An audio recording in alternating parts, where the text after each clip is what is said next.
अस्सलाम वालेकुम। आज हमने कंडेंसेशन रिएक्शन के बारे में देखना है, जिसमें हम अल्डोल कंडेंसेशन और क्रॉस अल्डोल कंडेंसेशन देखेंगे। तो सबसे पहले आप लोग मेरा चैनल सब्सक्राइब कर लें ताकि इस तरह के लेक्चर्स आपको मिलते रहें। तो पहले हम देखते हैं कि कंडेंसेशन रिएक्शन बेसिकली होता क्या है। दो या उससे ज़्यादा जो मॉलिक्यूल्स होती हैं वो आपस में कंबाइन करते हैं, और कंबाइन जब वो करते हैं तो उससे कोई ना कोई मॉलिक्यूल रिमूव हो जाएगा जो कि साइज़ में स्मॉल होगा, जैसे कि पानी होता है, वाटर H2O। ठीक है, तो इस तरह का जो रिएक्शन होगा उसे हम कंडेंसेशन रिएक्शन कहेंगे। ये कंडेंसेशन रिएक्शन की डेफिनेशन है। जब यही कंडेंसेशन लार्ज स्केल पर होती है तो फिर उसे हम पॉलीमराइजेशन कहते हैं। ठीक है, अब इसमें ज़्यादातर हम कार्बोनाइल कंपाउंड्स को देखेंगे। अल्डिहाइड होगा या फिर कीटोन होगा। अल्डिहाइड क्या होता है? जिसमें एक साइड पे हाइड्रोजन होता है कार्बोनाइल के, एक साइड पे कोई भी सब्स्टिट्यूटेड ग्रुप अल्काइल होता है, जबकि जो कीटोन होता है उसमें दोनों साइड पे अल्काइल ग्रुप आ रहे होते हैं, दोनों तरफ से वो डोनेटिंग ग्रुप से सब्स्टिट्यूटेड होता है। तो अब यहाँ पे एक और चीज़ कि अल्फ़ा हाइड्रोजन का होना लाजमी है, जो कि फंक्शनल ग्रुप के साथ वाली कार्बन से अटैच होंगे, जिसे हम अल्फ़ा कार्बन कहते हैं, तो उसे अल्फ़ा हाइड्रोजन कहेंगे। और एक और चीज़ कि इस रिएक्शन में जो मेन चीज़ यूज़ होनी है एज कैटालिस्ट, जो कि पार्टिसिपेट तो करता है लेकिन रिकवर हो जाता है, तो वो जो आपने यूज़ करनी है वो डाइल्यूट NaOH, उससे हाइड्रोक्सल यूज़ करेंगे, तो ये अल्फ़ा हाइड्रोजन पर अटैक करेगा। तो एक और चीज़ यहाँ मैंने दूसरी साइड पर जो है लिखी है कि पहले ये इलेक्ट्रोफिलिक कार्बन था, इस पर पॉजिटिव चार्ज था, लेकिन अब इस पर नेगेटिव चार्ज आ गया है। फिर जिस तरह रेजोनेंस के स्ट्रक्चर ड्रा होते हैं ये मूव कर जाएगा, तो इसकी वजह से जो कार्बोनाइल और ऑक्सीजन का डबल बॉन्ड है वो ऊपर शिफ्ट हो जाएगा। फिर ये जो अब एक्सेस ऑफ इलेक्ट्रॉन है, ये जो डबल बॉन्ड है, इनोलेट आयन बना है, ये सेल्फ कंडेंसेशन बेसिकली हो रही है। तो ये इलेक्ट्रोफिलिक कार्बन पे अटैक करेगा अल्डिहाइड के, और उसके बाद फिर उसका जो ऑक्सीजन है, उसका जो डबल बॉन्ड था वो ऊपर शिफ्ट कर जाएगा, और फिर वो जो नेगेटिव है वो वाटर से हाइड्रोजन ले लेगा। अब ये नाउ एज बेस ये इनोलेट आयन बिहेव कर रहा है, तो यह हाइड्रोजन ले लेगा, तो इसे हम क्या कहेंगे? बीटा हाइड्रोक्सी अल्डिहाइड कहेंगे। ये हमारे पास बना हुआ है, और इसे हम अल्डोल भी कहते हैं क्योंकि इसमें अल्डिहाइड भी आ रहा है और अल्कोहल ग्रुप भी आ रहा है। तो अब एक और चीज़ जो यहाँ पे इंपॉर्टेंट है, आपने यहाँ पे डेल्टा का साइन जो कि वार्मनेस को, टेम्परेचर के बढ़ने को जाहिर कर रहा है, वो मेंशन करना है। इससे वाटर रिमूव होगा, डिहाइड्रेशन होगी, तो जिससे ये डबल बॉन्ड बन जाएगा। अब इसे हम इनल कह रहे हैं क्योंकि इन डबल बॉन्ड की वजह से, इन और अल्डिहाइड की वजह से।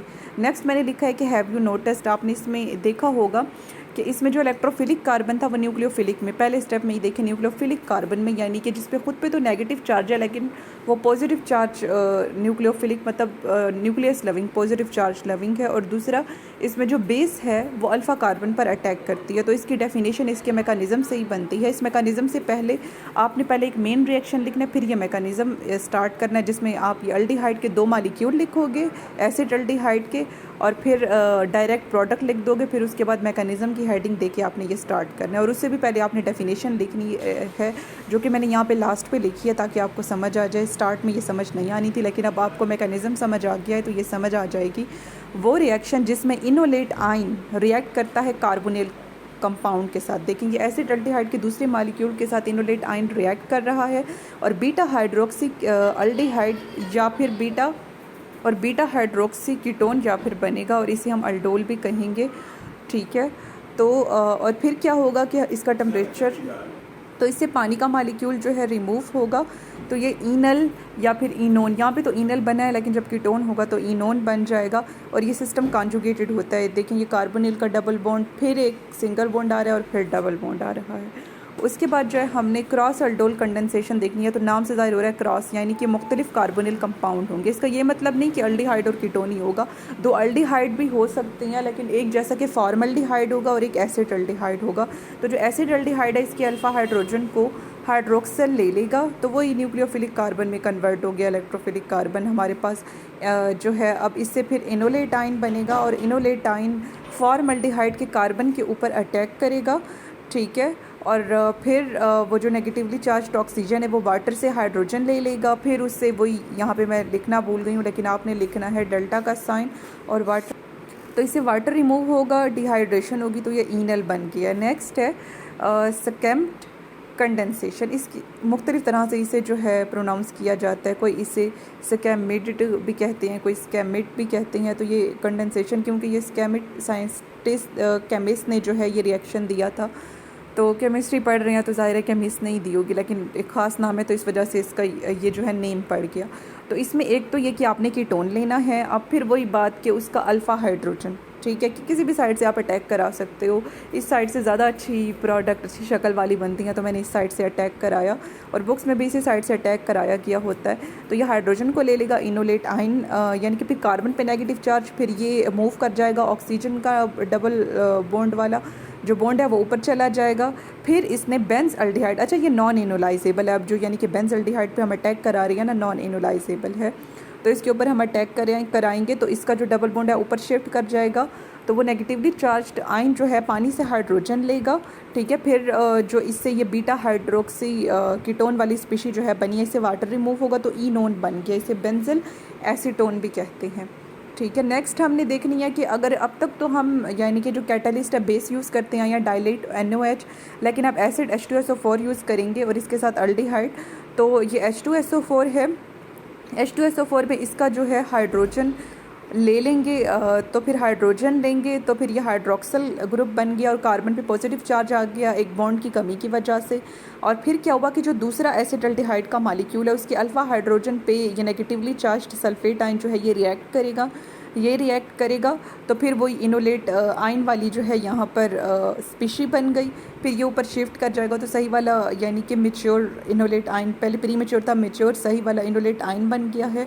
और अब ये जो इनोलेट आयन बन गया है वो जो हमने पीछे एक कंपाउंड छोड़ा है इलेक्ट्रोफिलिक कार्बन, जिस पे पॉजिटिव चार्ज है कार्बन पे, उस पर की इलेक्ट्रॉन की एक्सेस का डबल बॉन्ड का हम रिएक्शन कराएंगे, वाटर रिमूव होगा, ठीक है। तो ये हमारे पास कंपाउंड ये ई नल है क्योंकि ये एल्डिहाइड है। नेक्स्ट ईस्टर कंडेंसेशन है। ईस्टर पे सब्सक्राइब आ गया तो चैनल सब्सक्राइब लाजमी करें, वीडियो को लाइक शेयर बाकी फैलो से भी करें। और नेक्स्ट ईस्टर कंडेंसेशन में ईस्टर ग्रुप, ईस्टर क्या होता है, RCOOR ग्रुप होता है, और जो ROR होता है वो क्या होता है, वो ईथर होता है, ये ईस्टर है। तो ये ईस्टर का ग्रुप है। अब यहाँ पे एक और बात माइंड में रखें कि ये जो है ना यानी कि ये लेस एसिडिक है ईस्टर, यानी कि इतनी आसानी से अपने हाइड्रोजन नहीं देता, तो इसके लिए आपने स्ट्रॉन्ग बेस यूज़ करनी है। तो हमने यहाँ पे सोडियम इथोक्साइड लिया, तो C2H5O-, ये जो इथॉक्सी है ये स्ट्रॉन्ग बेस है, इथॉक्सी का जो आयन है, तो ये इसके ऊपर अटैक करेगा, इससे हाइड्रोजन ले लेगा, फिर इससे ये वो यानी कि नेगेटिव चार्ज कार्बन पे आया, उससे इनोलेट आयन बना, जिसने फिर एक और इसी मॉलिक्यूल पे ये भी सेल्फ वाली अल्डोल कंडेंसेशन हो रही है अटैक किया।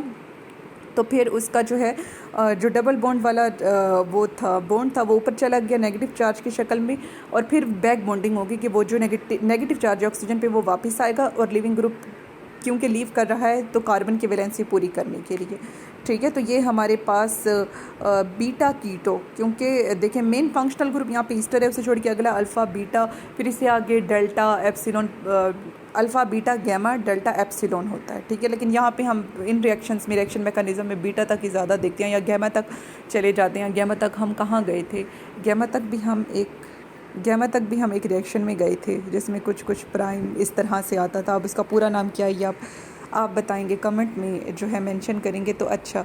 ये हमारे पास बीटा कीटो ईस्टर बन गया, एल्डिहाइड होता तो बीटा एल्डो ईस्टर बन जाता, तो ये हमारे पास कीटो ईस्टर बन गया। ये भी क्लासियन ने रिएक्शन दिया था, ठीक है। तो इसे क्लासियन ईस्टर कंडेंसेशन भी हम कहते हैं। तो फिर वो कह रही हैं कि अल्फ़ा हाइड्रोजन ईस्टर के कम एसिडिक होती हैं, यानी कि इतनी आसानी से ये नहीं डोनेट हो सकते कीटोन के अल्फ़ा हाइड्रोजन की निस्बत, तो इसलिए स्ट्रॉन्ग बेस यूज़ करें।